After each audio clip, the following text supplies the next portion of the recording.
evening, but that seems to be our schedule. It should be clear to all Americans that we have a very serious left-wing terror threat in our country. Radicals associated with the domestic terror group Antifa that you've heard a lot about lately, and I've heard a lot about them for 10 years. And other far-left extremists have been carrying out a campaign of violence against ICE agents and other officials charged with enforcing federal law. In Chicago, anarchists have surveilled at least 4 local ICE facilities and posted diagrams of the buildings online, meaning nothing but bad, accompanied by photos of specific ICE agents that they're targeting, one in particular who's a top person and a great patriot. In July, approximately a dozen Antifa-aligned militants stormed the ICE facility in Texas and then lured officers out of the building before firing dozens of rounds at police. They were crazy, frankly, shooting one Texas officer in the neck. And in Portland, Oregon, Antifa thugs have repeatedly attacked our officers and laid siege to federal property in an attempt to violently stop the execution of federal law. Everything we're doing is very lawful. What they're doing is not lawful. And what the governor and the mayor of, as an example, you could say of Portland, and you can say certainly of Chicago, it's not lawful what they're doing. They have to be very careful. In addition, 2 weeks ago, a radical left terrorist in Dallas conducted a sniper attack on a local ICE facility, killing 2 people and leaving behind a note that read, "Hopefully this will give ICE agents some real terror." That's bad. This attack came the very same month that Charlie Kirk was assassinated by a far-left extremist who inscribed the words, "Hey, fascist, catch," meaning catch the bullet, onto the bullet shelf itself. The epidemic of left-wing violence and Antifa-inspired terror has been escalating for nearly a decade. At universities, Antifa has organized riotous mobs to attack campus speakers. I see it all the time. And these are agitators, anarchists, and they're paid. And you'll find that out. You'll be finding it out very soon. You should see what we have on these people. These are bad people. These are people that want to destroy our country. We're not going to let it happen.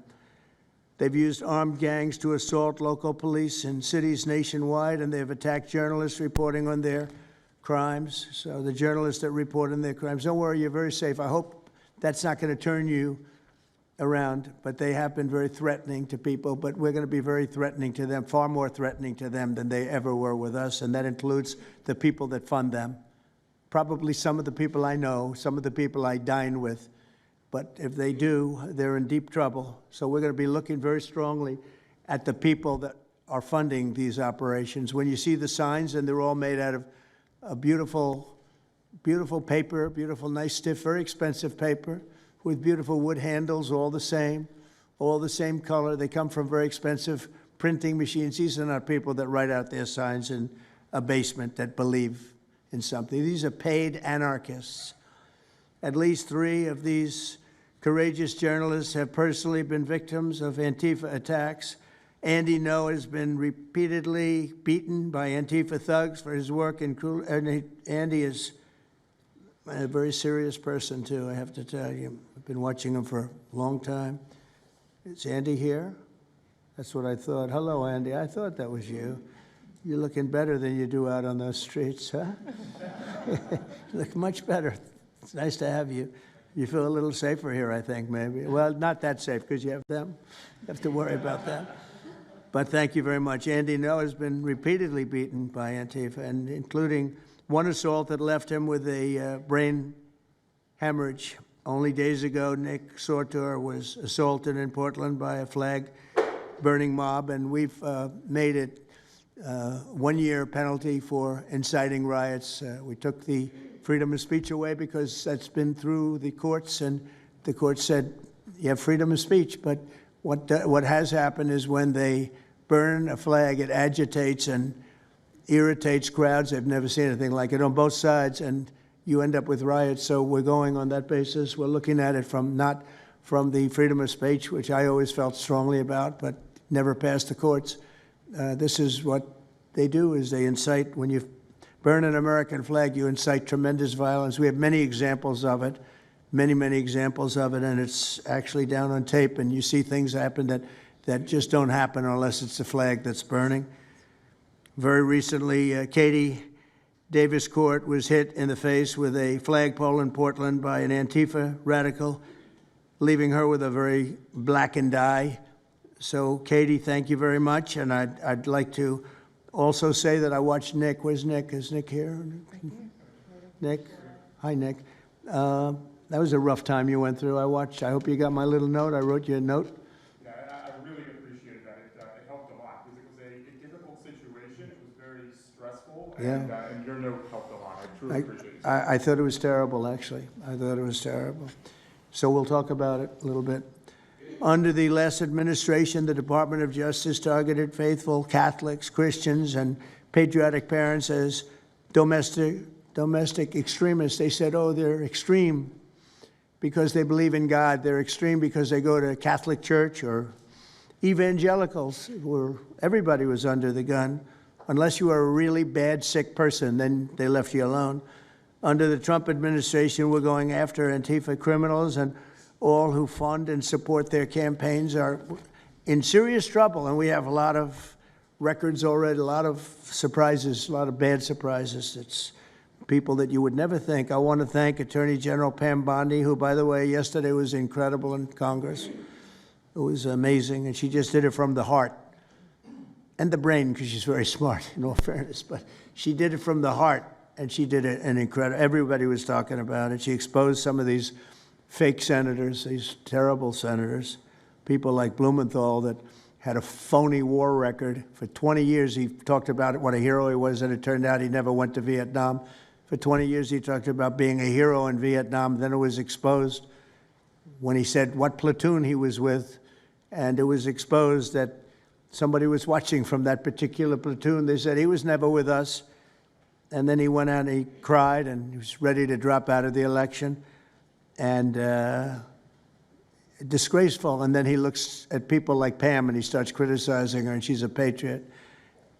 They ought to do something with that. You know, we have a young congressman that's right now in jail for lying about where he went to college and other things. It was, you know, frankly not good. It was pretty bad. But it was nothing compared to Blumenthal. I mean, what Blumenthal did, he was for 20 years a hero, a great war hero. And then he sits back and, you know, sanctimonious kind of a guy, looks down, how dare you do this to the American public, you know? What a fake. But I thought Pam was incredible yesterday, as well as Secretary Kristi Noem, who's really out there courageously, and I appreciate it, Kristi, amazing what you're doing. FBI Director Kash Patel, who's really coming up with some great information, Kash. It's great. Keep it coming, because there's plenty of it. Deputy Attorney General, one of the best lawyers you'll ever find, Todd Blanche, who I know personally is a good lawyer because I'm here. Thank you very much, Todd. Good job, Todd. Let me ask Attorney General Bondi to say a few words, and then we'll follow it up with Secretary Noem and Director Patel. And we're going to have some of the people around the table, very courageous people, and they're going to be talking, journalists, almost all, and they're going to be talking, and we'll take some questions from the press at the end. Okay, Pam, please. Thank you, President Trump. And as you made clear, Antifa is a domestic left-wing terrorist organization. We've seen them on video for years because they wanted to be seen and they got away with it. They beat journalists, they attack courthouses, they attack police stations, they dox and assault our law enforcement officers. The Biden administration let them commit these crimes with total impunity for years. So did Democrat leaders like Pritzker and Mayor Brandon Johnson. Last week, independent journalist Nick Sorter was arrested just for protecting himself against Antifa. I saw it online and I called Nick. I couldn't believe what happened. He did all this just trying to save our American flag from being burned. He was pushed down and assaulted, yet the local police arrested Nick, not the Antifa thugs who did this to him. Antifa feels empowered to operate in the open because weak Democrats have turned a blind eye to their actions. Their hatred for President Trump and for law and order agendas fuels their violence. We've seen more than 1,000% increase in attacks against our ICE agents since January 20th. Secretary Noem is out there fighting for you firsthand to keep our federal officers safe, to keep our federal buildings safe, and we're not going to have it anymore, these thugs. We saw what's happening in Portland and Chicago, and you saw what happened in Dallas. No longer. This is not activism, it's anarchy. We can't and we will not let masked terrorists burn our buildings, attack our law enforcement, and intimidate our communities. Under your leadership, President Trump, we're deploying the full might of the federal law enforcement to crack down on Antifa and other domestic terrorist organizations led by Stephen Miller. And Stephen, thank you for everything you're doing. Last week, I issued a memo ordering our federal law enforcement agents, DEA, FBI, U.S. Marshals, and ATF to protect ICE officers from Antifa and other radical left-wing violence. Director Patel has been going non-stop. He and Deputy Attorney General Blanche were in Chicago yesterday. While Secretary Noem was in Portland, we are around this country fighting against this domestic terrorism. We had Apple and Google take down the ICE block apps. Hope they continue to comply with that. It's threatening the safety of our federal law enforcement officers. We're not going to stop at just arresting the violent criminals we can see in the streets. Fighting crime is more than just getting the bad guy off the streets. It's breaking down the organization brick by brick. Just like we did with cartels, we're going to take the same approach, President Trump, with Antifa. Destroy the entire organization from top to bottom. We're going to take them apart. Thanks to your bold leadership and the designation of Antifa as a terrorist organization, which is exactly what they are, Americans will no longer tolerate their unhinged violence. Thank you. Thank you very much, Pam. Christine. Well, thank you, Mr. President, and thank you for hosting today and focusing on Antifa and the terrorists that they are. Let's not make any mistake. These individuals do not just want to threaten our law enforcement officers, threaten our journalists, and the citizens of this country. They want to kill them. Their agenda is to destroy the American people and our way of life, and this president is standing in their way. He is stopping them from bringing their death and their destruction to the individual citizens in this country that just want to raise their kids and their grandkids in peace and in safety. I want to also thank everyone around this table for being so bold and so brave, for standing up and recognizing the threat that Antifa is to our way of life. By recognizing how advanced they are, how sophisticated their networks are, how they've infiltrated our entire country, and we're seeing them play out with their tactics from city to city, and how they have built out their funding mechanisms. And sir, I also want to thank our Treasury Secretary for his work in getting to the bottom of these funding mechanisms and individuals who are perpetuating this violence on our American cities. I was in Portland yesterday and had the chance to visit with the governor of Oregon and also the mayor. They're in town, and they are absolutely covering up the terrorism that is hitting their streets. While you talked about some of the stories of our ICE agents, our Border Patrol agents, how they have been attacked, how they have been shot at, injured, the damage that they've done, these leaders in these local cities, along with Pritzker and Johnson, ignore what's going on, or, sir, they're helping Antifa cover it up. We have arrested dozens of individuals that are Antifa members or affiliated with them, and I want to thank our Attorney General for prosecuting them and making sure they never see the light of day again. They have been so bold in making sure we're bringing those individuals to justice. One of the individuals we arrested recently in Portland was the girlfriend of one of the founders of Antifa, and that we are hoping that as we go after her, interview her, and prosecute her, we will get more and more information about the network and how we can root them out and eliminate them from the existence of American society. I want to thank the new journalists here today for telling their stories and for being able and willing to go to the streets and to cover what's happening here in America. Many times the legacy media has looked the other way, refused to tell the stories. The networks have not really focused on what this is and what damage it is doing to our country, and how this network of Antifa is just as sophisticated as MS-13, as TDA, as ISIS, as Hezbollah, as Hamas, as all of them. They are just as dangerous. They have an agenda to destroy us, just like the other terrorists we've dealt with for many, many years. And today is the day that we have a president that won't tolerate it and will stand up and fight for the American people. So thank you for being here, for being so bold, and for standing in the gap at such a time as this. It will matter, it will make a difference, and your life will be one of significance because of what you've done today. So with that, God bless you, and thank you, Mr. President. Thank you very much. Thank you. Cash, please. Thank you, Mr. President. Mr. President, the American people gave you a sweeping mandate in your victory in this election cycle, and they demanded safety and security for our citizens. And your administration, with your leadership, has provided us with the resources that we need, which is a whole-of-government approach to go after criminals absolutely everywhere, not just outside of this country, but within this country. And that takes a whole-of-government approach. The interagency seated up here with the Department of Homeland Security, our Attorney General, our Deputy Attorney General, and your White House staffers, and including Stephen Miller's leadership, has allowed us to go out there and map out these networks. What we are doing at the FBI is simple. It does not require rocket science. We are following the money.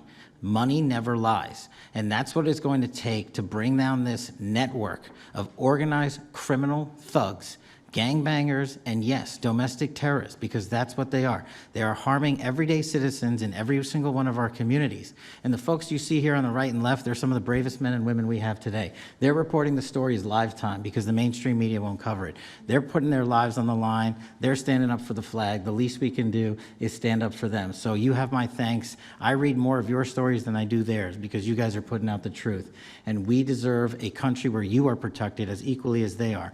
We, in this FBI, will go after with the criminals with a vengeance. We will not rest until we find every single seed, money, donor, organization, and funding mechanism that we have. And I want to echo the Secretary's comments on Scott Bessent, who's allowing us to map out these networks through their financial criminal activities, which has been going on for decades. And I would like to remind the American public, they built this diseased temple of corruption over decades. And in 8 short months, Mr. President, you have crippled their foundation because of your leadership here, because of the interagency, because of people like Deputy Attorney General Blanche, and because of Attorney General Pam Bondi's fearless leadership to go after criminals wherever they are. They will not be able to hide. They were able to hide and conspire with prior administrations, and we are exposing their corruption from within. And we will go to every single city in this country under Operation Summer Heat and the other operations we are doing at the FBI to bring these criminals to justice. We will arrest every single one of them from whatever perch you sit in, private or public, no matter how your goal or your ambition is. It will be crushed by the Constitution because the American people deserve law and order, and that's what we're going to give you. Thank you very much, Cash. Great job. Maybe we'll start over here. Would any of you like to say something? Feel free. You can say it in front of a fine group of people, also journalists and reporters. You want to start? Sure. Go ahead. Absolutely. President Trump, members of the cabinet, really appreciate you guys bringing this together. And the fact that we are here today on such short notice shows how serious you guys are taking this issue of trans terrorists and frankly, the cities and police departments that are cooperating with Antifa, such as Portland. I mean, the Portland politicians are literally willing to sacrifice their own citizens just to appease these Antifa terrorists. It's sickening. I've seen it firsthand, obviously. When I went to jail that night, never expected it to happen. I thought that they were maybe removing me for my own safety. It never crossed my mind that I was the one that was being arrested for a crime after I was just thrown into a hole. I heard from the Department of Homeland Security after I had gotten out of jail, and one of your, I won't say exactly who it was, but somebody very close to Secretary Noem over here said that they were legitimately worried for my safety in the Portland jail. But luckily, the Portland jail was, I was the only one there, essentially, because they don't actually arrest people in Portland, besides conservative journalists, I guess. So, look, I'm glad that it was not a good night for me. Let's just say that. It was not fun sitting in that jail, but I'm glad to see what has come of it. And I've been able to talk to a bunch of FBI agents, ATF agents, DHS agents that I didn't even know existed until I went there and went to that ICE facility. And the morale is at an all-time high. It is so exciting to see These guys know now that they have the backing of the Secretary, the DOJ, as well as the President of the United States, and they are there to do their job. They are going to fulfill this mission and deport these violent criminals. I believe one of the ones that I did a ride-along with Secretary Noem yesterday, President Trump, and there was a pedophile that had come into the country 5 times over the past 7 years. 7 years, and apparently under the Biden regime, that was just allowed to happen. That was fine, no problem. It's concerning to me that you're seeing the Portland Police Department, as well as the governor of Oregon, and the mayor, of course, coming out and running defense for pedophiles that have entered the country illegally 5 times. It's crazy. I'm glad it's taking a front row seat in the media.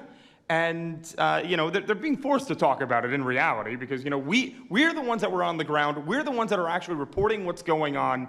Much of the legacy media has been either ignoring it or covering for Antifa for years now. So thank you guys so much for taking this seriously. And President Trump, you mentioned that flag. So remember, you put out a truth right after That's right. I saw that. took this flag from that man that was burning it in the street. I saw it. Do you know who he is? Oh yeah, I know exactly who it is. So why don't you give it to Pam? Give it to the Attorney General, and let's start prosecutions.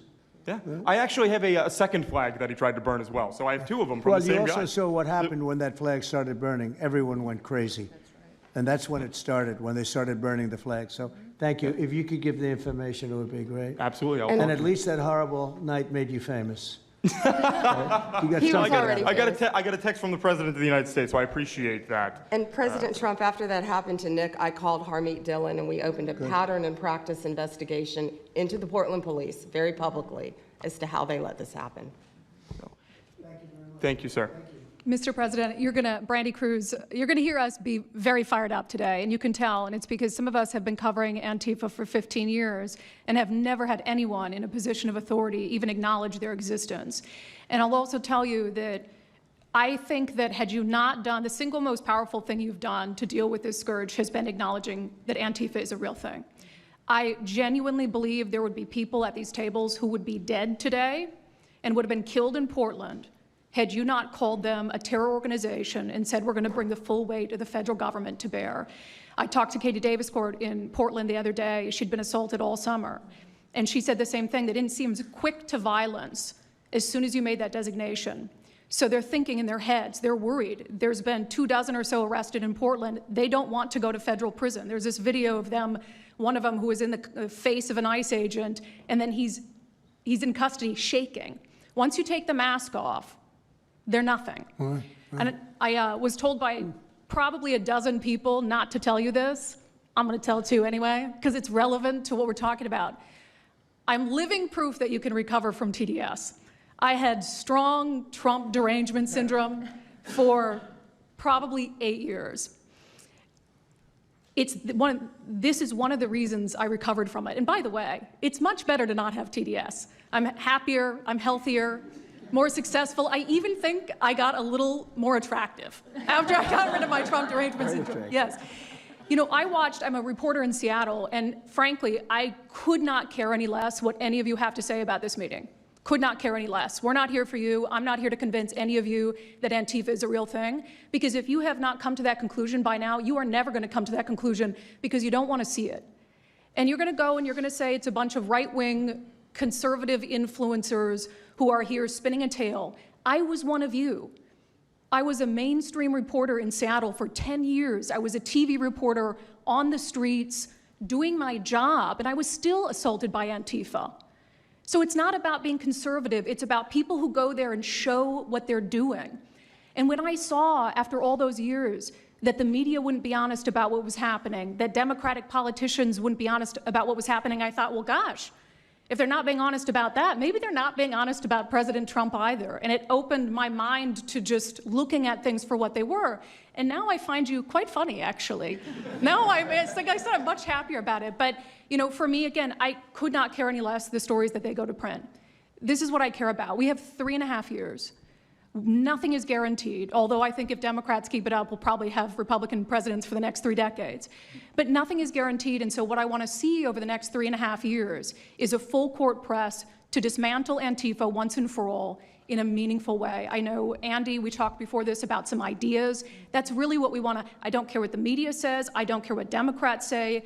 They will never wake up to this fact. So we want the federal government to take as many of these cases as possible, look at the interstate travel between Portland and Seattle when it comes to these people who are committing violent acts, and hopefully in 3.5 years, they will be a shell of their We'll have former it very selves. close to done, and it's Antifa and many others, Yes. unfortunately. There are many others, bad ones. Most have been named terrorist organizations. There are a couple that we're going to, but I think we've got it pretty well covered. But there are many others, but very specifically today it's Antifa, and it's really bad, and we're going to get it cleaned up. Andy, do you have something? Thank you very much. I'm glad you no longer have TDS. I feel very good about that.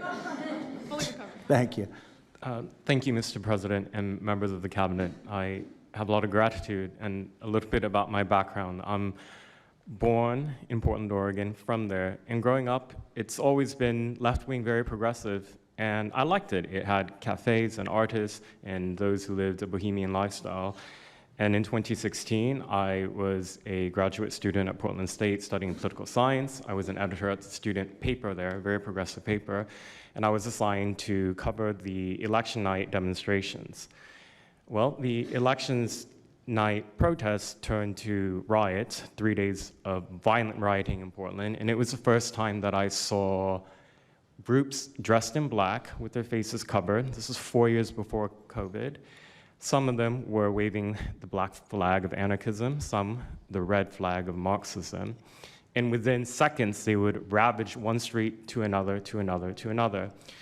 And the next day, I would read the legacy media, which I still read at that time and looked forward to, and I looked up to those journalists. And I was really shocked to see that the narrative was that these, in my view, anti-democratic political violence was legitimate acts of protest because people were concerned about racism or all these other lies. And so for the next 4 years, I just continued going out with my video camera. I thought, look, people can ignore what I write because of spin, but videos can quite speak for themselves. And in 2019, it led to me nearly losing my life. I was covering another Antifa protest turned riot. At that point, had been routine in Portland, and then I was ambushed in a mob beating. And I had never been in a fight. I didn't even realize that I was being assaulted until seconds in.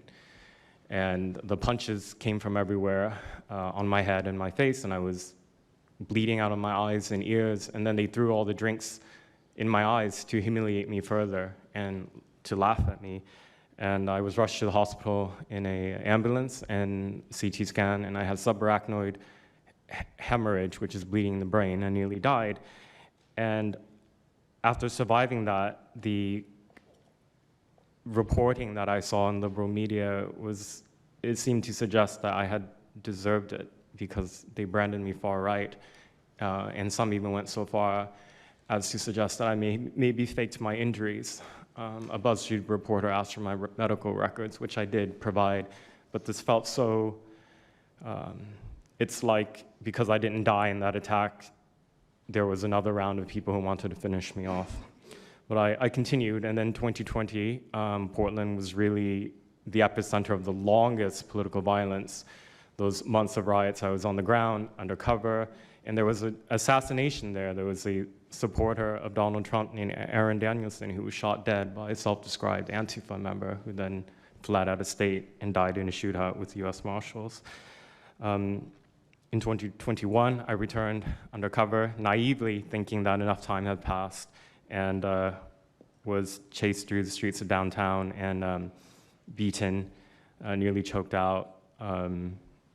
The person who was trying to choke me out held me so tightly that I had the blood, the vessels in my eyes burst. So one of the symptoms were my eyes were completely red after that, and I was hospitalized. So thank you so much for acknowledging Antifa and for directing your administration to treat them as domestic terrorists. It's going to be really challenging because how they organize is that they are decentralized, autonomous, and they operate on deception. And we're still to this day told that they don't exist, that it's a figment of our imagination. I think the DOJ could look at federal conspiracy charges. The state of California and San Diego County last year broke up an Antifa cell in San Diego. And I think maybe perhaps the State Department should designate Antifa, its international arm, as a foreign terrorist organization, FTO. So thank you so much for this invitation, Mr. President. Thank you very much, Andy. Great. That's a rough time you had, huh? So the chokeout was almost the end, you felt? Yeah, that was my only near-death experience in my life, and I'm quite shaken when I think about it now. It really feels unbelievable to me that on the streets of America that this type of violence against citizens could become so routine and accepted and cheered on by people. Although, you know, in the immediate aftermath of Mr. Kirk's assassination, we saw again that type of depravity play out on quite large swaths of the left. So there's a deep sickness that's in this country right now, and it pains me a lot to acknowledge it. Yeah, the amazing thing is you look at Portland, and you see fires all over the place. You see fights and, I mean, just violence. It's just so crazy. And then you talk to the governor, and she acts like everything is totally normal. There's nothing wrong. It's almost like, are you waking up from a dream or something?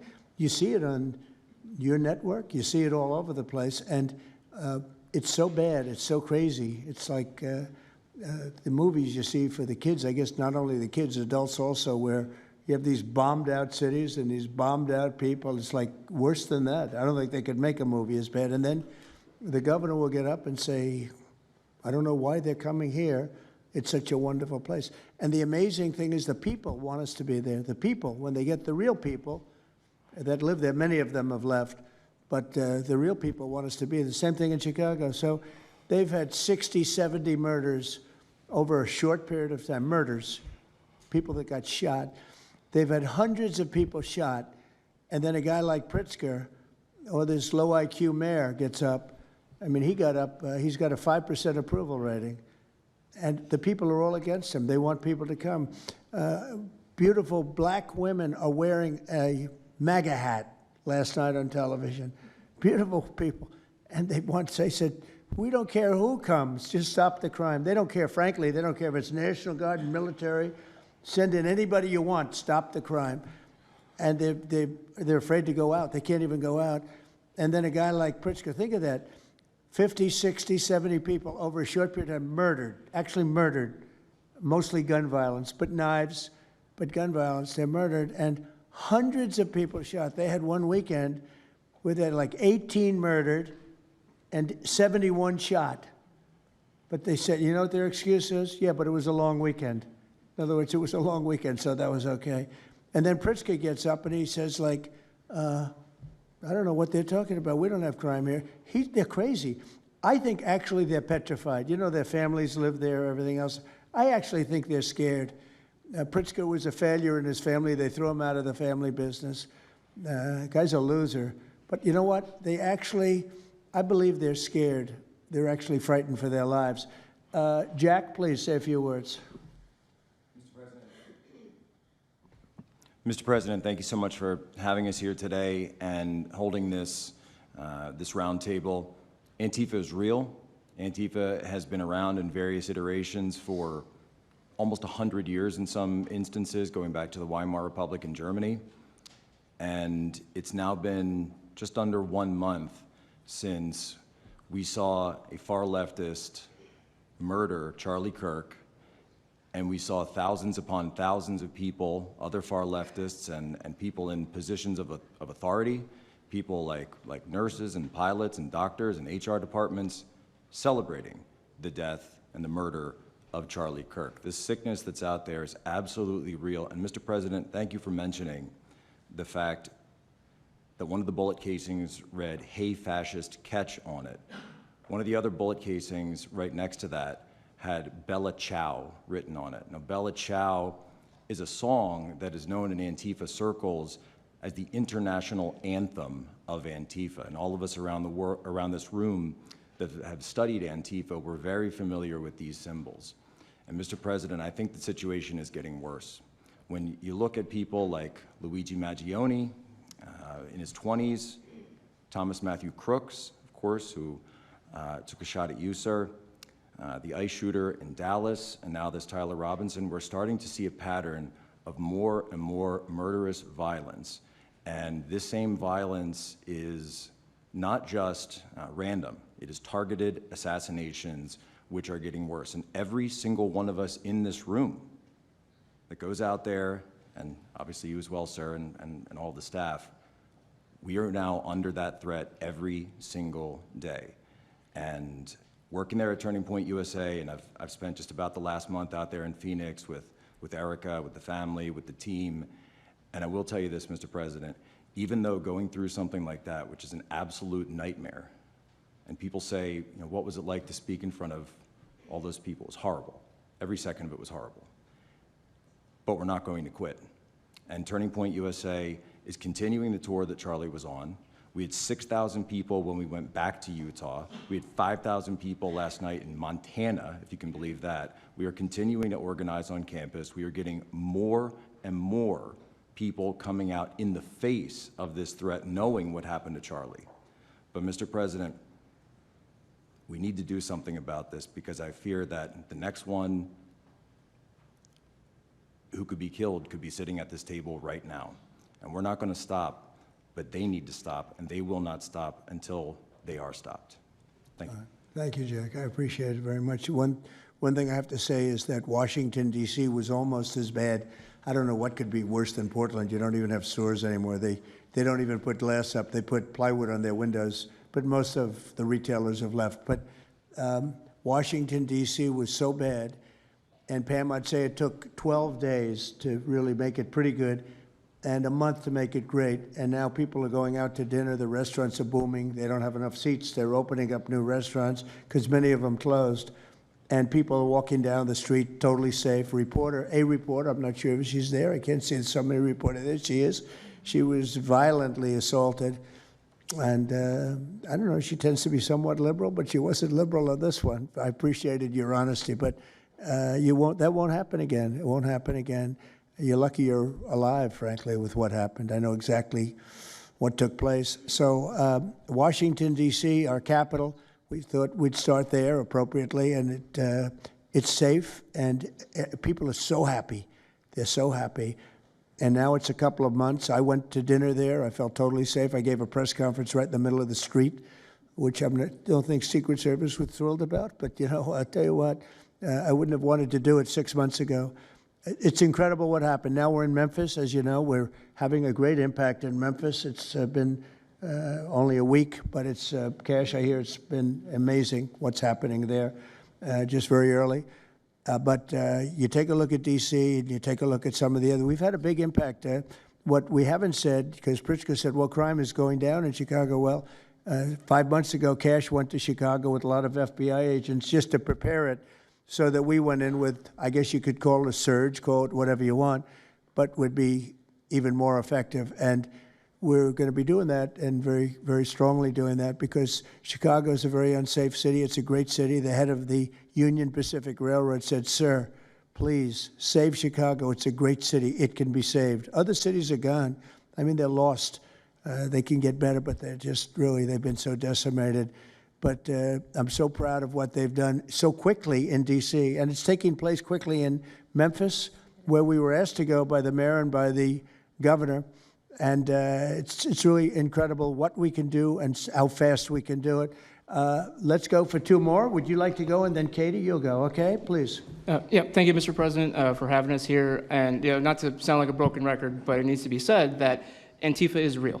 Yeah. It's real. It's a threat. I just saw them last weekend over in Portland while they're causing mayhem over there.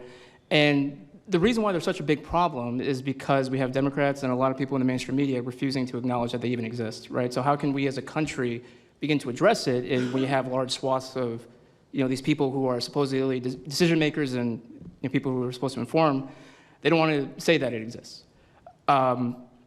because the common we were supposed to inform say that it exists. Because the common argument is like, well, they're not a real organization because there's no national leadership, they don't have a national headquarters, so how can law enforcement go after a group that doesn't exist like that? It was well, law enforcement goes after criminal groups that organize to rob banks or do smash and grabs. They don't have a registered LLC, they don't have official membership cards, they don't have a business address, but law enforcement still goes after them because they're working as a group. These people don't just show up, randomly at the same time to do the same thing, dressed in a very similar fashion, espousing the same ideology. And they say, well, it's an ideology. It's like, well, yes, it's an ideology because there's people alive, present, that believe in it, and they're acting on it. And so I've been very well aware of what Antifa's been doing. I was very busy during the riots in 2020. That was probably my most exposure to them prior to this year. I've been at the ICE facility at Broadview. I'm originally from the Chicagoland area, unfortunately, but that's where I grew up around. Like I said, I was in Portland. I was covering the riots in Los Angeles as well. And probably one of the most disturbing parts about that is, in addition to Antifa being present, they were tagging the streets with CJNG, which is Cartel Jalisco Nueva Generación, which is a cartel. So you have these people who are working basically in concert with other terrorist groups to say that we're here, we're present, and we're gonna attack federal agents and people who are gonna expose what we do. And so, to be clear, political violence, sustained political violence that we're seeing in this country is not a both sides issue. I was, I was at Charlie Kirk's memorial in Glendale recently.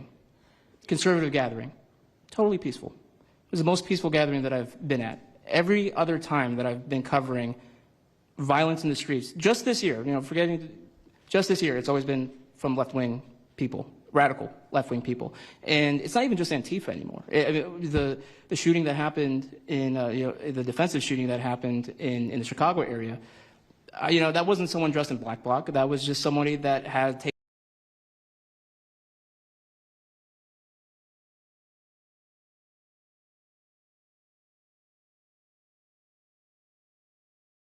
upon themselves to go out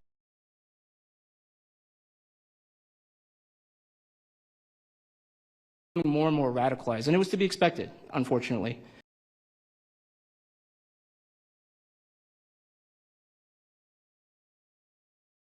And so it required you to come back into office and to fix the problem, but it's no longer just a border issue, it's a nationwide issue, and that's one of the reasons why you got elected back into office, because thankfully the American people said we're not going to deal with it anymore. But unfortunately, there's a lot of people, as we've seen, who are willing to take to the streets to do violence.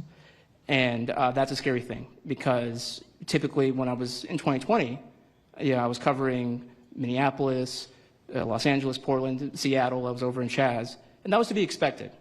But now, because the issue of immigration, illegal immigration, is so widespread, riots can happen anywhere. Attacks can happen anywhere. So that's why it was weird kind of going back to my home state to cover this violence. I mean, just after the Dallas shooting, they were chanting outside Broadview, shoot ICE, shoot those, efforts, shoot those efforts. So I'll just leave that. Thank you so much again for having this. This is very dangerous. We don't work for companies that have billions of dollars. We're running and gunning often on our own. We became friends. A lot of us are friends because we would see each other all the time, and we became friends because we wanted to have someone watch our back while we're out there. Because like I said, we're just out there. And but we'll continue to do it because it's an important topic. It's an important issue. The American people deserve to know what's happening in these chaotic situations, and we're more than happy to do it. So thank you, sir. Great job. Thank you very much. Katie, please. Hi, Mr. President. It is an honor being here today, and I first wanted to start by thanking you guys for designating Antifa a terrorist group. It's exactly what this group is. It's a long time coming. I'm an investigative journalist from Seattle. I work for the Post Millennial alongside Andy Ngo and Jack Posobiec. I have been infiltrating Antifa cells in Seattle and Portland for the past decade. I know their inner workings, and Antifa uses extreme political violence to crush the civil rights of their political enemies and believes that violence is justified by any means necessary, but today I want to focus on what is happening in Portland at the ICE facility. I've been covering this for the past 4 months, and this is a call out to corporate media who has completely ignored this story or has falsely reported on it.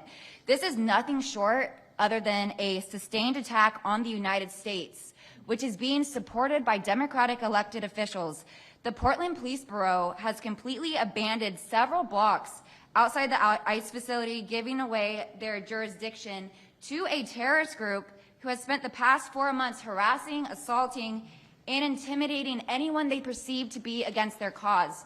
Not only have federal agents been relentlessly assaulted for more than 100 consecutive days, black-clad anarchist militants concealing their identities behind black facial coverings have been assaulting reporters just for trying to cover their crimes. Today, I am sitting here with a black eye and a concussion after being violently hit in the face with a metal pole while reporting outside the ICE facility just this past week. After the attack, I immediately went to three Portland police officers who refused to detain the suspect. I took the time to chase down the suspect in the streets, had her held for 35 minutes. I was waiting for Portland police to come, and they never came. Then that's what opened to my eyes to what this group is actually doing. I watched 20 Antifa militants help my assault suspect escape into an Antifa safe house that is 1 block away from the ICE facility. And this safe house is where Antifa-affiliated protesters are conducting paramilitary operations. It's where they're arresting, they're showering, they're eating to continue this occupation. I have staked out this safe house and have observed shift changes. This group is highly organized. It is being funded through mutual aid groups, and they have no plans of stopping. Residents living across the ICE facility have been held hostage by Antifa. They're begging for federal intervention. The city refuses to help, and they want you, President Trump, to come in and restore law and order. I want to stress the importance of taking this situation seriously, because when I first started reporting on this occupation, I went undercover in Black Bloc. I talked to these Antifa militants. I lasted for about a month. They believe that ICE agents are the Nazi Gestapo who need to be killed. They told me that directly, and I think that if this situation is not taken as seriously as it is, it's just a matter of time before someone gets killed. And thank you for having me. Thank you, Katie. That's pretty incredible. The only question nobody can answer is why. Why are they doing this? They're like insurrectionists. They're terrible people. But you really wonder why. Why are they doing it? What are they gaining other than they're obviously paid? They're paid a lot of money. Go ahead, please. Mr. President, if I can answer that question, the reason why they're doing it is because the same media that's sitting in this room with us has declared all of us at this table Nazis and fascists, and they've been doing this for years. This is why Antifa feels emboldened to attack us. Now, almost every single person at this table has been threatened with a steel bat. We've been assaulted, we've been harassed, we've been threatened, and that is in huge part due to the media. So my message right now is for you guys, because 2 years ago, back in 2020, by the way, I was censored for my reporting on Antifa here in Washington, D.C. You were talking about how safe it is. Now, Mr. President, it wasn't so safe back then. Back in 2020, I watched as a father was being mobbed and surrounded by Antifa members as his terrified, crying children looked on and the police here did nothing. I watched as a woman had her hair violently ripped out of her skull simply for waving an American flag on the streets of Washington, D.C. And by the way, if you guys try to go and find any of this footage, you won't find any of it because Twitter deleted all of it because our president shared my reporting and they deleted my entire account immediately after. So now, if you want to know what happened in 2020, all you're going to see is the media headlines that said that it was fiery but mostly peaceful. Thanks for that one, CNN. The reality is that it was an extremely violent period of time, and for the last 10 years, Antifa has been wreaking havoc on law-abiding and innocent American citizens, and it needs to end. Now, I'm with Turning Point USA. It's an honor to be here, Mr. President. Thank you guys so much, everybody in the administration, for giving us a seat at the table, because the media has not only been demonizing us for so long, but immediately after the brutal assassination of our founder, Charlie Kirk, our Turning Point USA chapters have seen an uptick in violence across the nation as Antifa chapters that are embedded in our universities go and target them. It's been extremely difficult to report on the ground, and for a long time I was afraid to go to Portland because I knew that the only people who would have my back, like Julio said, were one of my friends on the ground because there is no police force there. I was terrified to go because I knew if I got shot or stabbed, and I have been assaulted, I've been mobbed and robbed in Austin, Texas by Antifa, that nobody would come to help me. So my plea to the entire administration, especially to the DOJ, is every single radical left-winger who is in front of the ICE facility in Chicago, in New York, in Portland, please make sure that you use the full force of the law to come after each and every single one of them, because it is us being soft on left-wing violence that has fomented all of, the terror that we have seen in this country, and it is the left wing getting away time and time again with assaulting law-abiding American citizens that has led us to this place. So truly, to the Americans that I speak to on the ground, they feel completely abandoned by their state and local government. So please step in. You have Americans begging for the National Guard. And to the media over here, please report on the truth. Please do your jobs. I'm an American citizen. Everybody at this table simply views ourselves as American citizens who have an iPhone and the will to actually tell the truth. So please take your job seriously and tell the truth to the American people. And thank you for letting me be here on behalf of Charlie to continue his legacy of cleaning up the country. Thank you, Mr. President. Thank you very much. Appreciate it. Wow, you feel very strongly, I can see. I'm mad. I got beat up so many times, Mr. President. My friends have gotten beaten up, and I want to cry right now from happiness because we have been completely ignored for so long. For almost 10 years, we've been getting assaulted on the streets. I have watched children cry as their parents have been attacked on the streets. That should not be happening at our nation's capital. So please, again, the DOJ, please utilize the full force and go after each and every single one of these people. Fantastic. Thank you very much. Great job. Impassioned. That's important because you should feel like that. Please, go ahead. Mr. President, thank you for having us here and bringing together this panel of brave journalists, everybody on this side of the room. And no one can speak to the violence better than these people here. So I think we know that this is not just a story about violence and chaos, as you alluded to, Mr. President. This is a money story. And at the Government Accountability Institute, my colleague and I, Peter Schweitzer and our team, we followed the money, and we followed it to the top of what we call the protest industrial complex, Riot Inc. And we found a network of NGOs. It's not just the Soros network, the Open Society network, it's other funding networks, the Arabella funding network, the Tides funding network, Neville Roy Singham and his network, Foreign Cash. And it's also big left-wing funders. Some of them are not citizens of this country. Mr. Hans-Jörg Wyss of Switzerland. They're pouring money into this entire ecosystem. And so I want to share 3 money facts with you about what we call Riot Inc. Number one, like any corporation, Riot Inc. has many divisions. It doesn't just have the Antifa boots on the ground division. It has PR divisions. It has marketing divisions. It has a very well-funded legal division to get these boots on the ground back on the streets as quickly as possible. But it does have those investors that I mentioned. Number 2, we have identified dozens of radical organizations, not just the decentralized Antifa organizations, but dozens of radical organizations that have received more than $100 million from the Riot Inc. investors. These would be the lawyer groups. These would be the groups that advocate for calling good, honest Americans fascists, et cetera. And then 3, I think the most shocking thing is that we have found that more than $100 million in U.S. taxpayer funding has flowed into these funding networks, including at least $4 million to these very groups themselves, not just Antifa types, but there was an event in Atlanta called Stop Cop City. Over 60 rioters were charged with domestic terrorism.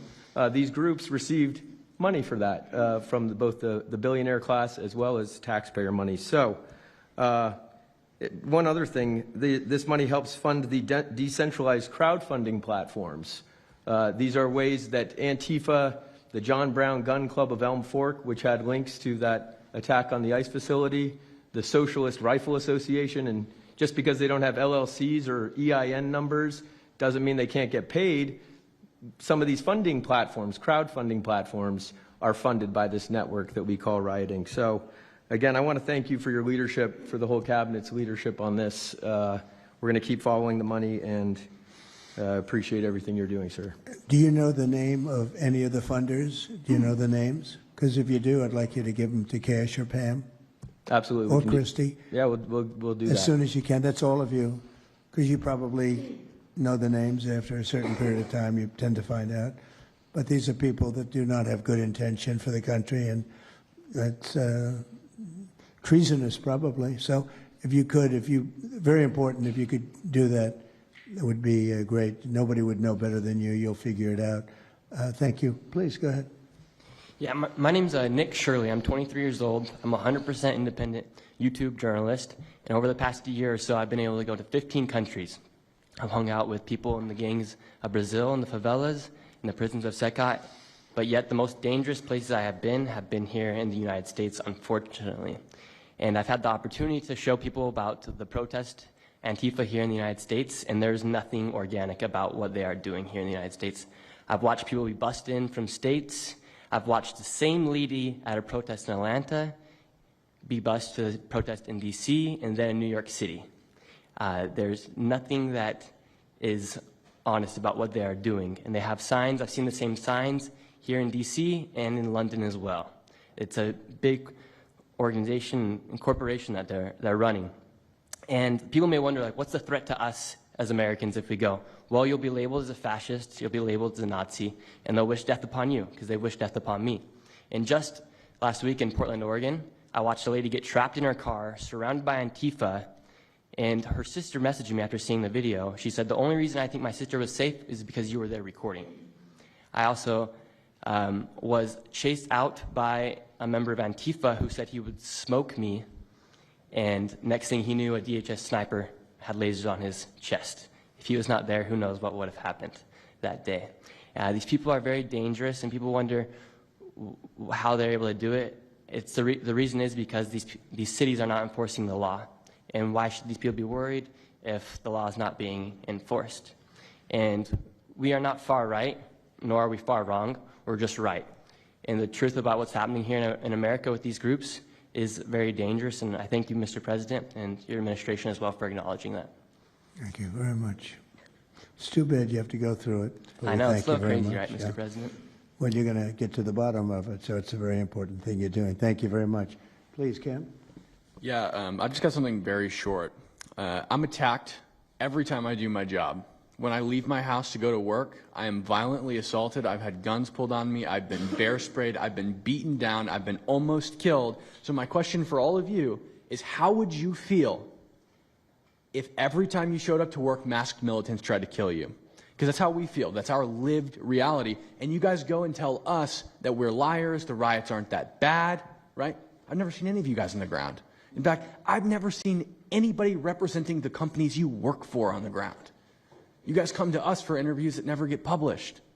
Stop saying we're lying. We're not. We risk our lives every day to do the job that you guys are too afraid to do. What network would you say is the worst, if I could ask? Oh, man, that's a real tight spot. Honestly, it's a simple question.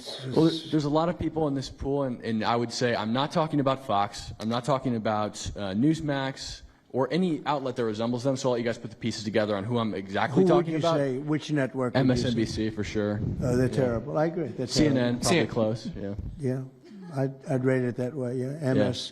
MSNBC, that's Brian Roberts. Yeah. That he allows that to happen is a disgrace. Absolutely. And CNN is second. Yeah, I would say CNN is not quite as bad as MS. MSNBC is not really a news site anymore. Oh, MSNBC is sick. Yeah. They're sick. Well, sir, it's who also else? just the stories that they publish about what's the ICE enforcement operations that are so heavily slanted that it's no longer, as I was saying, no longer just Antifa, but Americans that are becoming radicalized. So they've been very irresponsible with how they've been reporting. Who is that? MSNBC, for example, they're... Would you rate them the worst? Probably. Who would you rate second? Well, they ran a story about an operation in Southern California about how a father of 3 Marines was arrested, and they made it seem like they just did it because he's brown. But there's video of that same man charging at the agents with a weed whacker. Now, I've worked with weed whackers back in the day, and you don't want to be in the receiving end of one of those. So that's why he was arrested, but the story was presented as if it's a brown guy just simply being arrested. And I've been around ICE agents, and, I'm a citizen, so, I feel fine. but it's just that's why. It's not just Antifa. It's not happening in a vacuum. It's No, it's multiple working in factors. conjunction. I think they work in conjunction with some of the media. I think ABC is very bad. I think NBC is very bad. And CBS has a new owner. So we have hope for CBS. CBS has a great new owner, my opinion. But I will tell you, ABC is terrible. NBC is terrible. NBC's MSNBC too. You know, they changed it. They moved it over legally so they couldn't be tainted by the words MSNBC. But they are absolutely terrible. There are a lot of them. What about independents? Independent networks. They're a little bit better, but I would say that we're an example of how you don't need to be part of a super large company to be able to do just basic journalism. All you got to do is sit and record, and you'll let the story play out. And that's why they hate us. That's why Antifa targets us. Well, I watched a level of dishonesty that's incredible, where answers are changed. Like just before the election, an answer was changed by Kamala. She gave a horrible, death-defying, election-defying answer. And they took the answer out and they replaced it with another answer that she gave 5 minutes later, having to do with a different subject, but at least it wasn't election-defying. No, the level of dishonesty with the media is incredible, whether it's on Antifa or many of the other groups. You know, you're talking about Antifa, and I know that's close to your heart because that's the one that's most affecting you. But there are others that are as bad or almost as bad as Antifa, having to do with different people, different sections of the world, but it's terrible. We're not going to let it go on in this country. We're not going to let it go on. And a big problem is not all of them, but some of the networks out there. And you do wonder why. You really do. Okay, please. Go ahead. Yeah. Mr. President, thank you again. Thank you. My name is Jonathan Cho. I am an investigative reporter for Frontlines Turning Point USA. I'm also a senior fellow at Discovery Institute in Seattle. And I cover far-left extremism as well as the homeless drug crisis in America. And I find it oftentimes those worlds intersect. And hot off the presses, what I wanted to bring to your attention today is a report from a Capital Research Center here in D.C. in conjunction with Discovery Institute.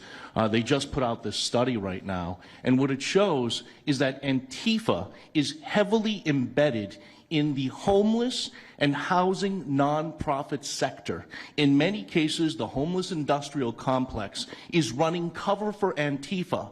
Antifa is benefiting from American tax dollars, and they're essentially being used as the muscle.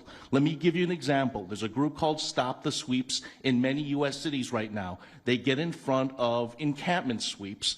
What they're doing quietly is they're bringing in Antifa militants to manufacture a crisis to make the police look bad.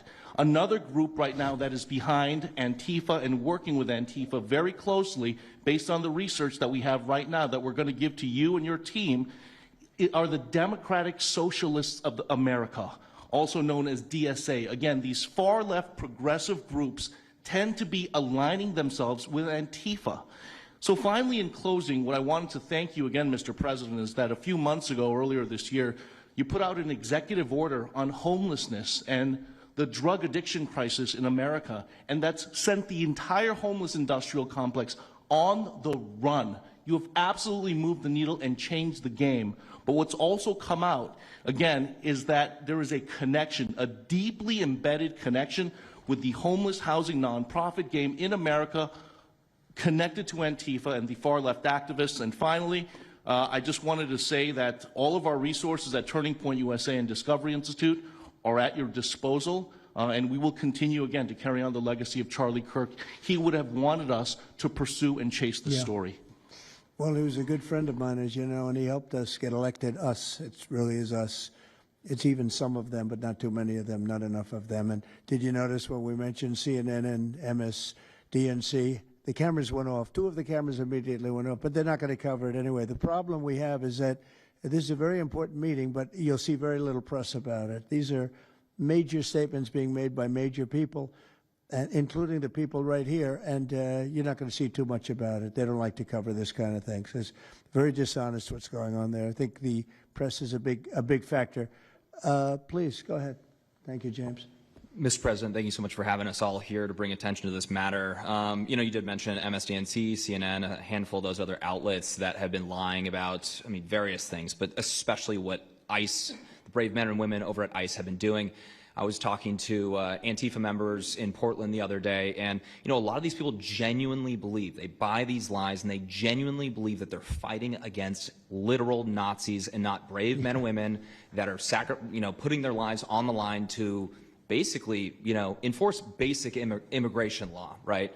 That everyone seemed to agree with up until maybe a few years ago, a handful of years ago. So once again, thank you so much for having me. My name is James Klug. While my primary job is traveling around the country, having conversations with Americans about various political topics and issues, I have had a lot of run-ins with Antifa over the last 5 years. And I do think that Antifa is a primary reason why many conservatives are afraid to go out and protest and make their voices heard and maybe bring friends and family to a demonstration and exercise their First Amendment right, because they are literally deathly afraid. And I talk to these people all the time.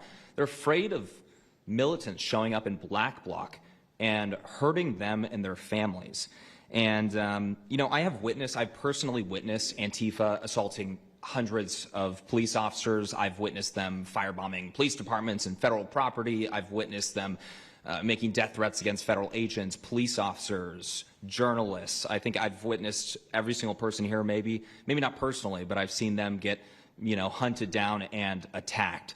And so, this is a group that is responsible for a good percentage, if not a majority, of the violent riots in 2021 and 2020, when Democrat mayors had a kind of a hands-off approach with these left-wing militants. Just as a quick reminder for everybody, we're talking about dozens of murders that happened in those riots. We're talking about billions of dollars of damage to property and communities all over the country. We're talking about thousands of officer injuries. So this isn't just like some little thing that they're, they punch a journalist here and there. No, they're responsible for a lot of damage and a lot of people that have, unfortunately died and basically suppressing people's voices, And so what I did want to talk about is to get this footage, almost every single person in the room here, to get this footage, you have to go undercover because you are at risk of being beaten or worse. You have to go undercover. You have to film low-key to capture them committing crimes. This is stuff that the mainstream media was not doing and has not been doing. They'll show when Antifa is maybe, it's a little bit more peaceful, and they'll show when it's more mellow, but they'll remove the cameras when things get violent and it's actually dangerous to be here. And I have personally witnessed legacy media vans showing up at a riot 300 yards away, getting out of the vehicle, filming for 30 seconds, saying something like, fiery but mostly peaceful, packing up, and to add insult to injury, you have Democrat politicians that are saying, it's just an idea, right? That's all this is, so it's just an idea. After all of this chaos, it's just an idea. Well, that idea has threatened to kill me and many of my friends that are here today. So, Mr. President, thank you so much for bringing this to the forefront, and it's definitely making a big change. Really appreciate you. One question. So why is it there are numerous groups? Antifa is terrible, but you have other groups that I guess probably are almost as bad or just as bad.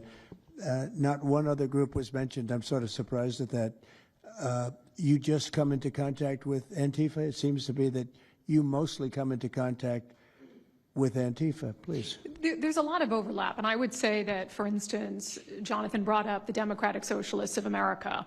They're basically the same thing. There's a lot of Democratic Socialists of America who are out there in black bloc, hiding their faces. And so I think we use, and I do understand, for the record, I do understand the challenge, as Andy pointed out, with Antifa as a graspable entity. I do. But at the end of the day, when you look at behavior, you prosecute behavior, right? We're not prosecuting ideas or ideology, you're prosecuting behavior. So whether you can prove that this amorphous thing is Antifa or someone has a patch that says Antifa, it doesn't matter. Did they assault someone? Did they assault a federal agent?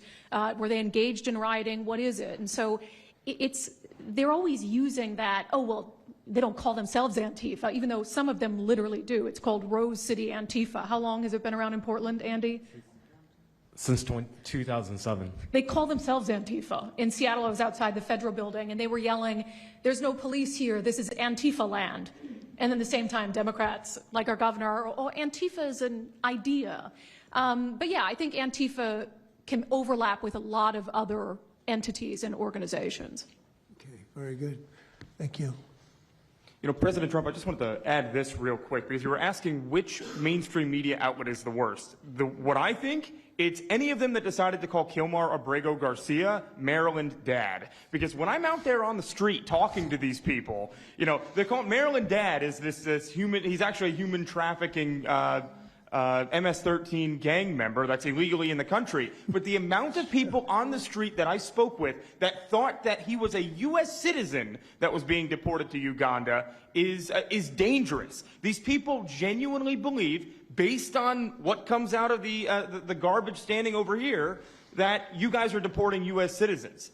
So that's what's causing all these problems. So when you have a governor like Pritzker in Chicago, where you have Illinois, which is in a lot of trouble, Chicago's there, you know, potentially a great city again. It's not great now, but it could be great again. That's why we have to get there soon, because eventually you can't do that. What makes a man like that say that things are wonderful? Why doesn't he say, we love that President Trump is going to come and help us clean up Chicago and make it safe again, as opposed to fighting us and pretending that there weren't 50 murders and 200 shootings and all of that? Why is that? Go ahead, Nick. To spite you. To spite you, to spite the administration. That's simply what it's about at this point. Because, you know, if you go and talk to some of these citizens, like I'll use Portland as an example again, because I've been there for so long now. You talk to the neighbors that live in the apartments next door to the ICE facility.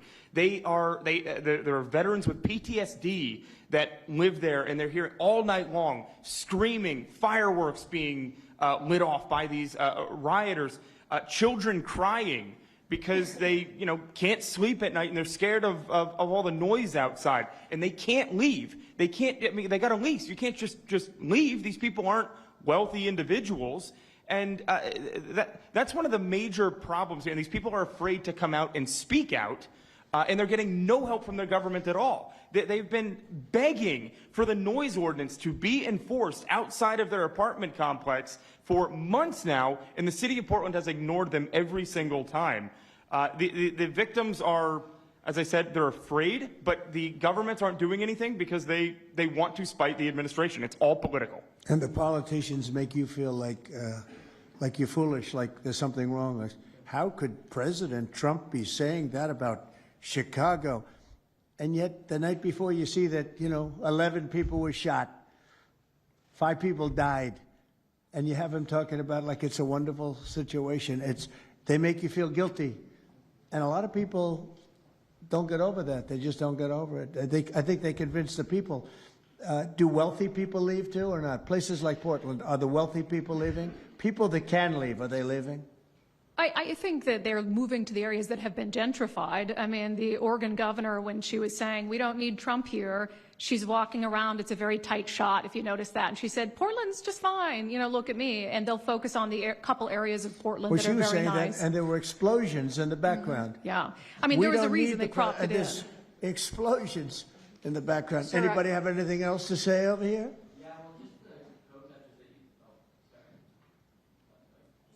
And then we'll get, should we be taking questions, or is it just a waste of time? Because they can ask questions, but, well, there's Brian, he's good.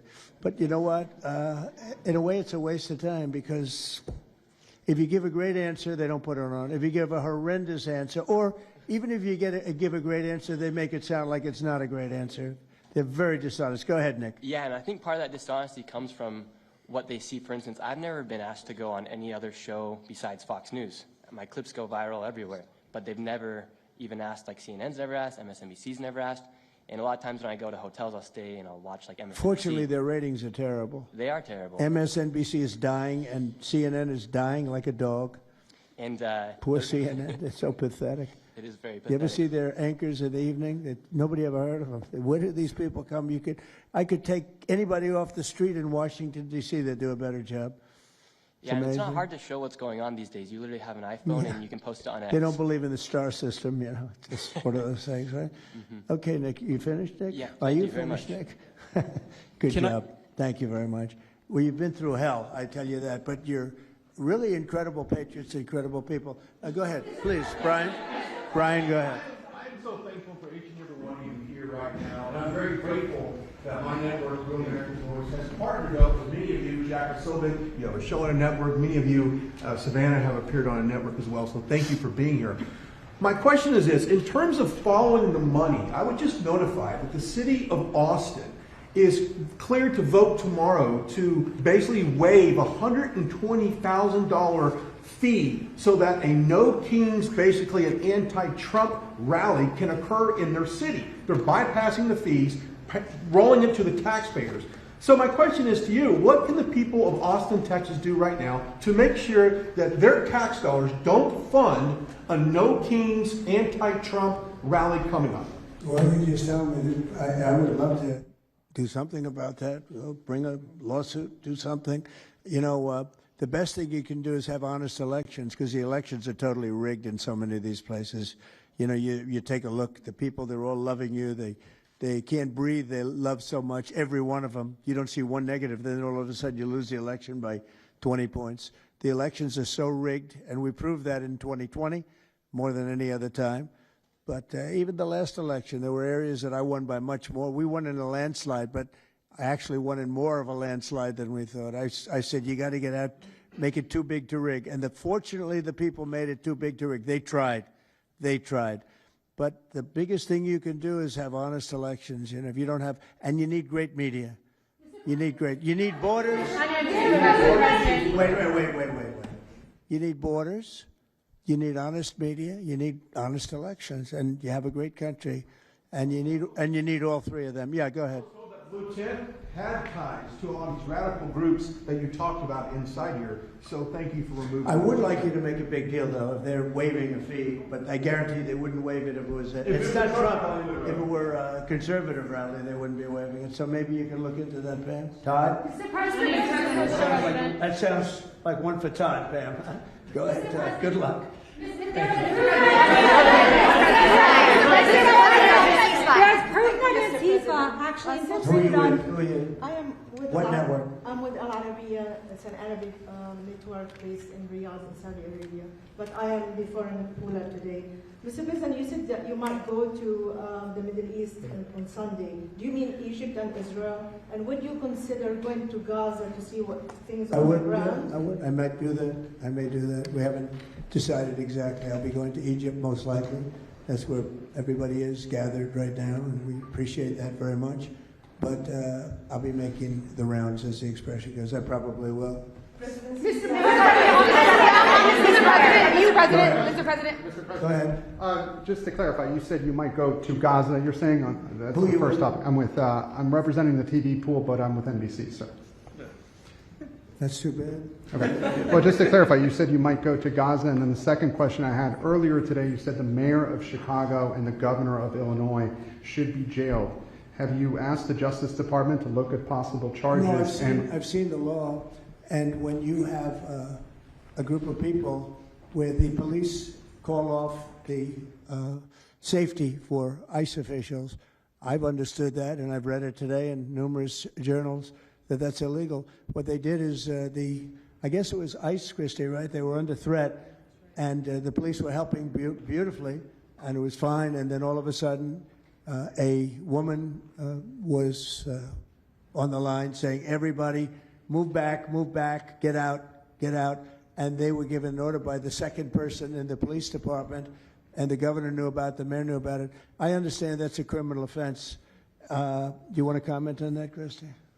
Yes, sir, we're seeing that kind of pattern happen with local law enforcement and state law enforcement, not just in Illinois, but also out in Oregon, too. In fact, in Portland, I was there yesterday, but some of the ICE officers were telling me that as they drove by the rioters that were saying, kill ICE agents, Molotov cocktails, melt ICE, that the Portland police were cheering them on and had their fists in the air cheering on the rioters that were threatening their lives. So in Chicago, we had a 10-car caravan trail our ICE officials and pin them down. And those ICE officials, to get out of their vehicles, a woman tried to ram them and run them over, and shots were fired to get them to safety. So it's happening on a regular basis, and any elected official that allows this to happen and gives cover to those kind of individuals who are perpetuating murder should absolutely be prosecuted, in my opinion. Daniel.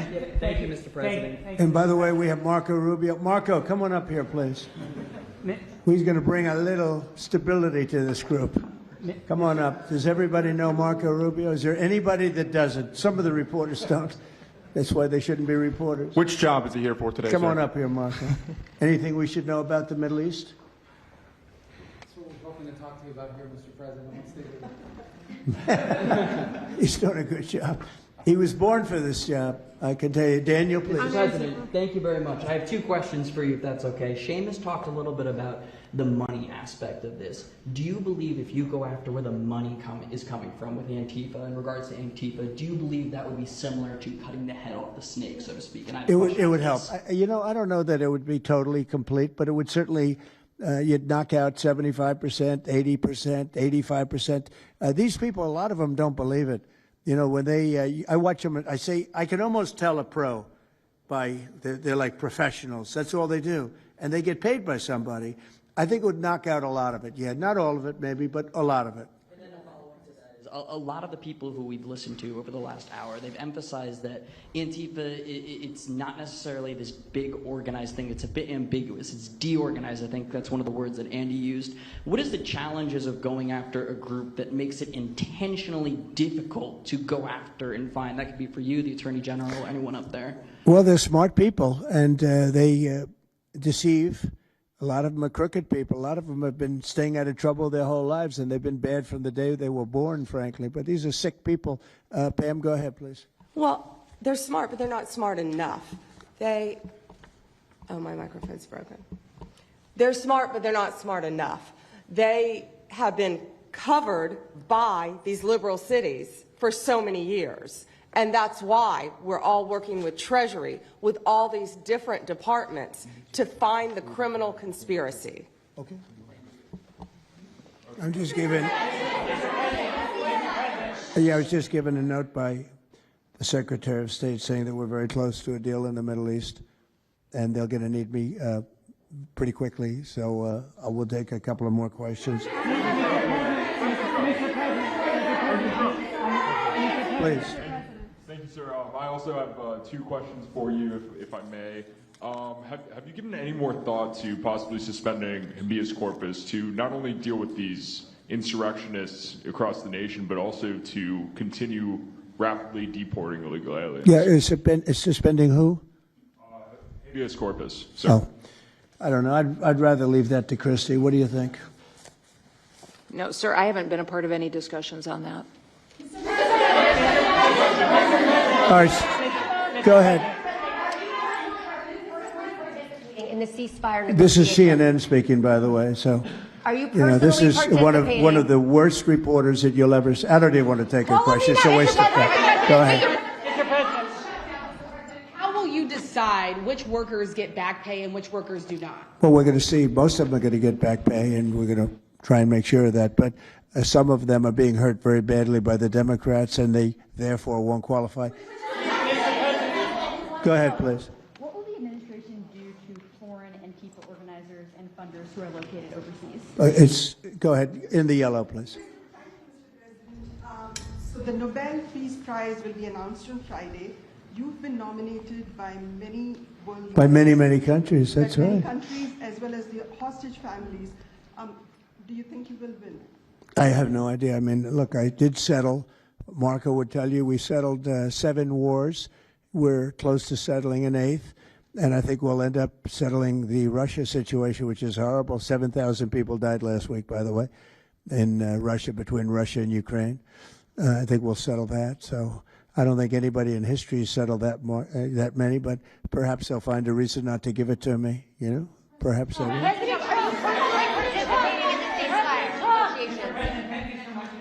Thank you. Going to the shutdown quickly, what is your position on the extension of health care subsidies, which is what Democrats are asking for? Well, all I want to do is very simple. I want to get the country open, and then we're going to discuss that.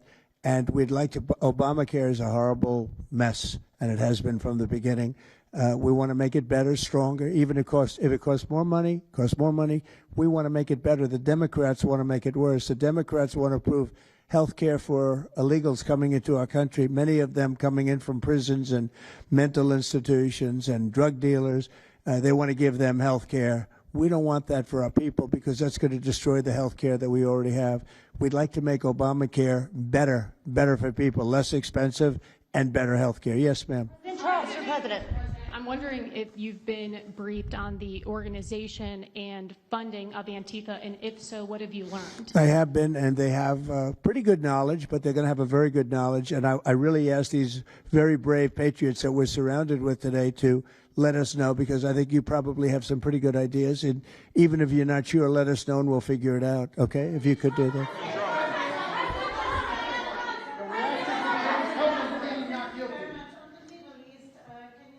You're from Italy? No, I'm from France. Can you specify how close we are to the deal? Would that be announced today, tomorrow? And do you want to see the hostages released before you travel to the region? No, I think I'll probably go maybe before the hostages are released or shortly thereafter, pretty much shortly thereafter. Yeah, please. Participating in the negotiation. Go ahead. Who are you with? Who are you with? The Center Square. I had the honor of asking you originally if you would designate Antifa a terror organization. And I stand here before you today, and I'm echoing what Andy said over here. Are you going to work with your administration as the Secretary of State's here? Are you going to work with your administration to designate it a foreign terror organization? You mean a terror? Antifa? A foreign terror organization. Well, has that been done? Pretty close, right? Would you like to see it done? Yes, Mr. President. Do you think it would help? They have foreign links I'd be glad all to across do it. Western I think it's Europe. the kind of thing I'd like to do. If you'd like, does Middle everybody East. agree? If you agree, I agree. Let's get it done, okay? Let's get it done. Marco, we'll take care of it. Mr. President. That's international, you mean? Yes. International. Mr. President. Sounds good to me. Foreign terror organization. Steve, are you okay with it? Yes, it's true. There are extensive foreign ties, and I think that would be a very valid step to take. Good, I think so too. Yes. Good, I think it's a good point. Thank you. President Trump, are you planning on personally participating in this? On the shutdown, we are now about 1 week away from military service members missing their paychecks. We'll always take care of our military. Would you encourage Congress to pass a standalone bill to pay our service members? Yeah, that probably will happen. We don't have to worry about it yet. That's a long time. You know what 1 week is for me? An eternity. 1 week for me is a long time. We'll take care of it. Our military is always going to be taken care of. Yeah, please. Blue dress, blue.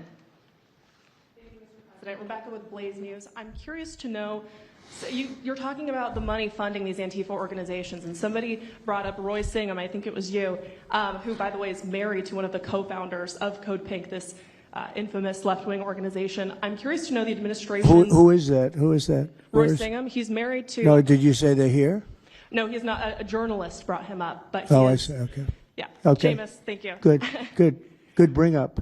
Excellent. Go ahead. He's somebody who's been reported on extensively, and I'd love to know what the administration is going to do to actually bring consequences to some of these names. You mentioned. Well, I don't know the name, but I would like to ask Pam to take a look at it. You know, a lot of the best information we find are through you and other people like you. So I'd like you to look at it, Pam.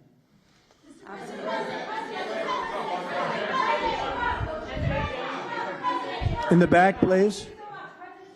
It's been actually very compelling proof that Antifa did infiltrate on January 6th, dressed up like Trump supporters and incited violence. Is that something that you would want the new J6 committee at Congress to look into? Well, I've heard that. They dress up like, they're fresh out of MAGA, but they have nothing to do with MAGA. And they make trouble and they try and blame it. And yeah, we know some of that and we will be acting on some of that. We've seen it. So I think you could stay a little longer, but the problem is, although you have some very honest journalists in here, you also have some largely dishonest journalists like MSDNC and CNN. I think they're very dishonest, unbelievably, like a waste of time even talking to them. But I have to go now to try and solve some problems in the Middle East, although I'm very well represented by our Secretary of State. He could probably do an even better job than me. But who knows? We don't want to take any chances. So we're going to go and do that. If you'd like, Pam, would you like to stay for another 5 minutes, 10 minutes while we have all these great people?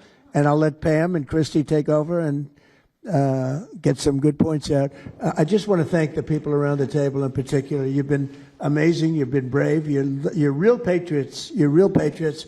And at some point, we're going to have to look into, at least in certain cases, rewarding you with some very important medals and honors, okay, as we have done and will be doing with Charlie Kirk. You know, Charlie is getting the Presidential Medal of Freedom, which is our highest award outside of the Congressional Medal of Honor. And I think they're sort of even. One's civilian and one's military. But unfortunately, the civilian sometimes is military also because of what we have to go through on the streets of this country. I can only tell you this. We have a great nation. We have a nation that's right now the hottest in the entire world. We're the hottest nation in the world, despite all of the things we've been saying today. But that's going to make your job easier because nobody's doing better than we are financially. We've never done better. We've had, I think, 58 stock market increases since I've been top, meaning record increases. We have never seen anything like it, and we're going to keep it going. That makes it a little bit easier for what we're doing. I guess maybe it also makes some people crazy because they don't want to see us do well. But we're the hottest nation anywhere in the world, and we were a dead nation 1 year ago. I say it all the time. We were a dead nation. Now we're the hottest nation in the world, and that's said to by every leader. One of the reasons that we have every country already signed up or just about to sign, every country in the world on this whole mess we have going over with Hamas in the Middle East and all of the things you see, is they respect our nation. A year ago, you wouldn't have been able to get it. You certainly couldn't have gotten it with Biden. You didn't know where the hell he was. But a year ago, you wouldn't have been able to have a situation like this. So I just want to thank the people around this table and certainly the officials around the table because they've been incredible. They've been brave. And I watched yesterday, Pam, and I watched a little bit. I thought it was so good. I rounded up and I watched it late in the evening because I thought you were fantastic yesterday. You really, look, you had some wonderful senators, some great politicians asking you very fair questions, and you had some real slime balls. But I thought you were amazing, so thank you very much. And Christy, thanks for the great job. Cash, thanks for the great job. Always my man back down there. He's the silent type, but he's a hell of a lawyer. Thank you all. We're going to get peace in the Middle East. That's what we want to do. Thank you very much, everyone. What specifically makes you so hopeful, Mr. President?